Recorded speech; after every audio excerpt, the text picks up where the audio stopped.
This is definitely another tutorial. Okay, so I'm going to start off with what is supposed to be a burgundy eyeshadow. And I say supposed to be because the eyeshadow kind of turns more brown as I blend it out or whatever.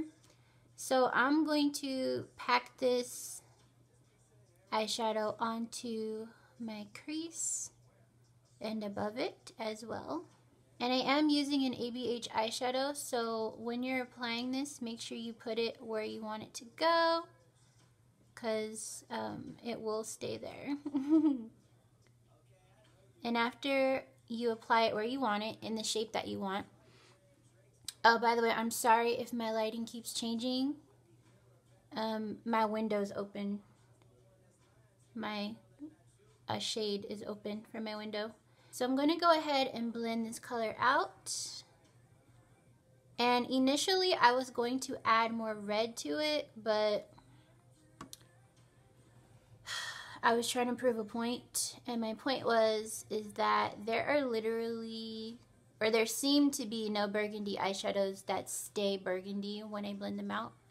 They turn brown, they oxidize, or they look gray. It's just, it's a mess. So anyway, keep blending. And this is going to go all the way up on the brow bone for this look anyway. And like I said on Instagram Live, I don't know if y'all were watching, but if you wasn't, you need to go follow me so you can see my little live tutorials where I answer your questions.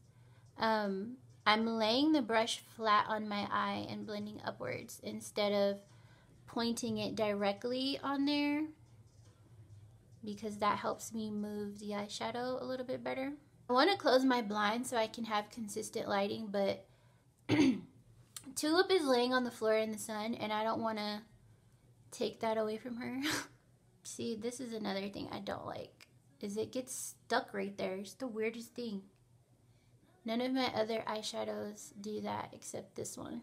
Anyway, comment down below some of your favorite burgundy eyeshadows, whether it's an actual burgundy or it's something that you like to mix together, because I'm looking for a burgundy eyeshadow.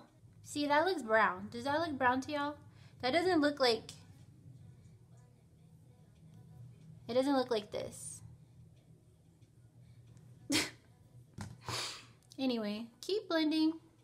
And I did use the LOUISE eyeshadow base for anyone who's curious.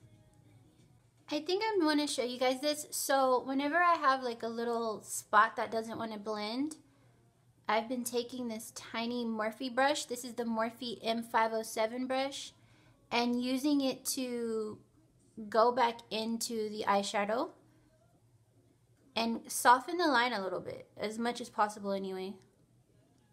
But what I'm noticing right now is it's giving me a new shape that's kind of going around my brow bone.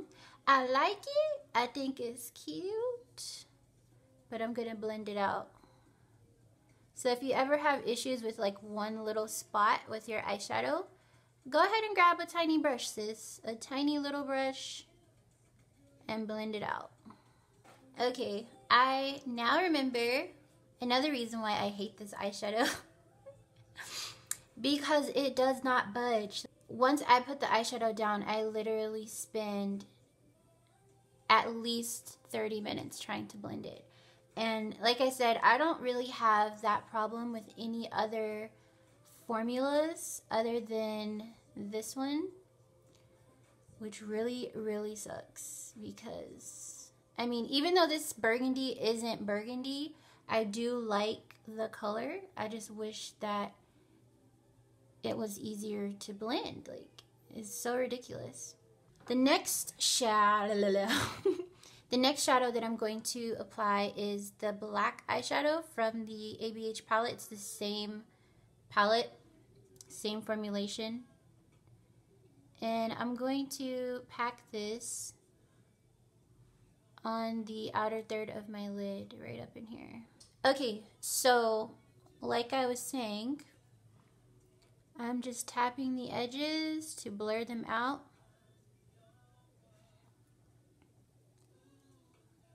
And then, whoop, there we go. Using my little brush, I'm going to blend this black out as best as I can. I'm going to switch brushes and just soften that a little bit. And I do want this to actually be black, but before I add more black, I'm just going to check my angles. And I find that right out here on my outer corner, I tend to have lines that hadn't got blended. Not sure why, but that little section of my eye just loves to do its own thing. I think it's because there's more skin right there, and so even if it is blended, it kind of looks like it's not from certain angles. But like I said, I'm going to go ahead and add more black because I want this to be pretty solid, you know. I'm barely touching my eye with this brush.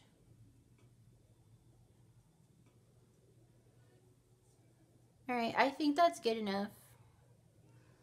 I'm going to move on to the next thing. So I am now going to cut my crease using the LOUISE eyeshadow base.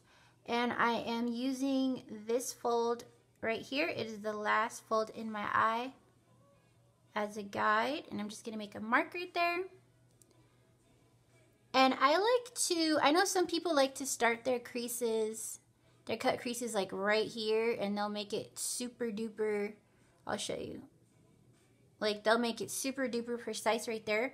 But what I like to do is actually go outside of that tear duct to right about here. And the reason why is because whenever I do add eyeshadow right up in here, I can go ahead and connect it down to my lower lash line if I need to. And it's also a lot easier to blend the eyeshadow, you know, into all of the rest of the makeup. At least in my opinion. So now what I'm going to do is cut my crease. We're just connecting the dots here. And I'm going to tilt my head back slightly and lower my eyelid so I can see. And you don't necessarily have to be right in the fold of your eye. You can go above it if you want to. I don't suggest going below it because depending on your eye shape, you won't be able to see all of the beautiful colors on your lid. Oh, and that thing that I was talking about with the tear duct is really, really good if you have monolids or somebody who has that, I forgot what it's called, but it's almost like you have like a fold in your tear duct. Something else that I like to do is close my eye. And the reason why is because when I look up like this, it looks like it's round, but when I close my eye, it folds downward. So close your eye whenever you're doing your cut crease, just so you can make sure that it's round or square or however you want it to be shaped. Alright, and after that, just go ahead and put all of the primer on your lid, like so. Now, this part is really, really important, the part where the primer and the black meet.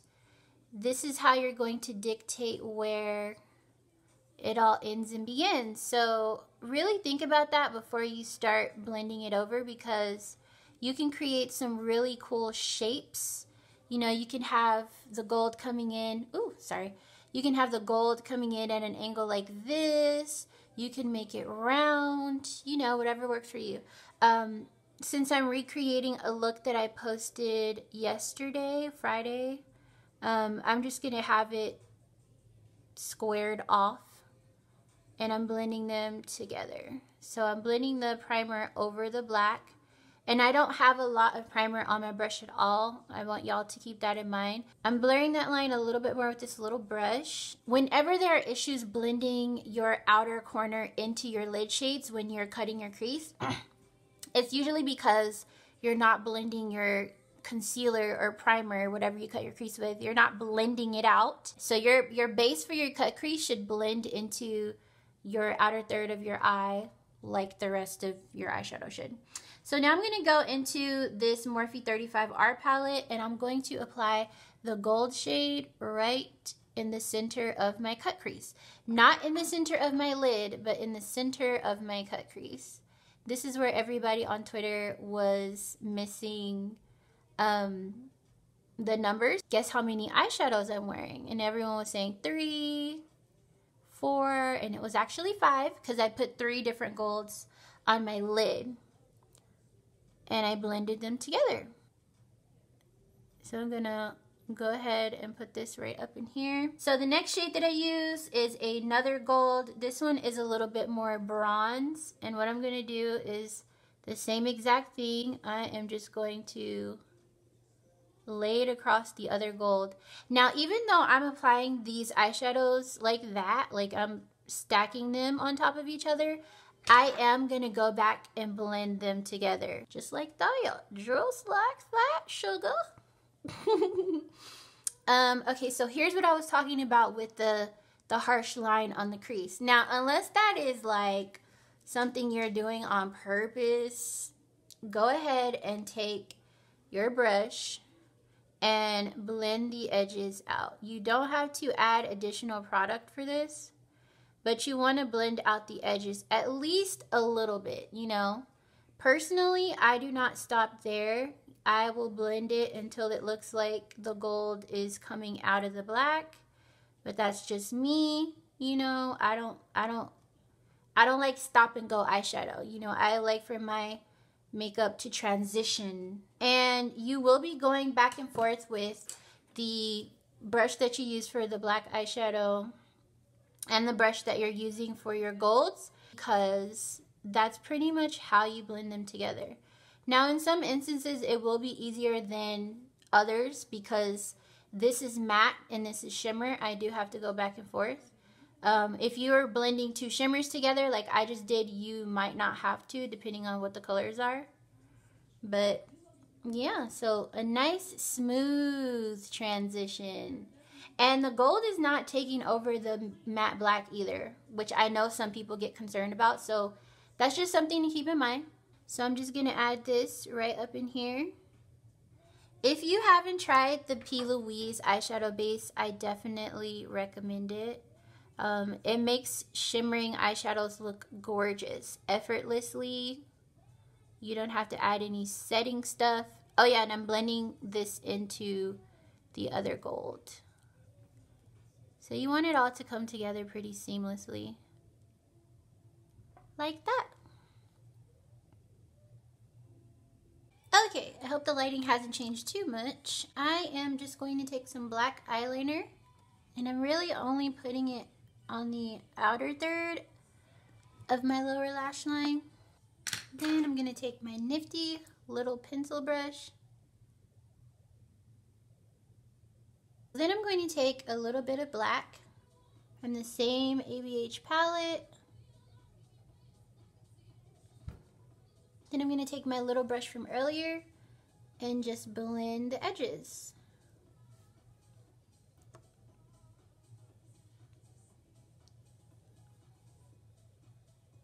So the lashes that I'm going to be wearing are the Kiki lashes from Makeup for Melanin Girls. Isn't this packaging cute? And let me open it up. Wait, these are not the Kiki ones. These are the Serena ones. These are the lashes that I'm going to be wearing. They're the Kiki lashes by Makeup for Melanin Girls. This is what the packaging looks like, and this is what the lashes look like. They are so pretty. Anyway, I'm going to pop them on, but this is what they look like. They are super duper cute. I had to close my curtain because I'm pretty sure that the inconsistent lighting totally ruined the whole video, but whatever. Anyway, this is the final look. Hopefully when I edit this video, it will look this good, and I hope you all enjoyed it. Ignore my not dry glue. It'll dry and it'll be clear. But yeah, thank you for requesting this video. I hope y'all have a great day, and I'll see y'all in the next one whenever that one is requested. Bye!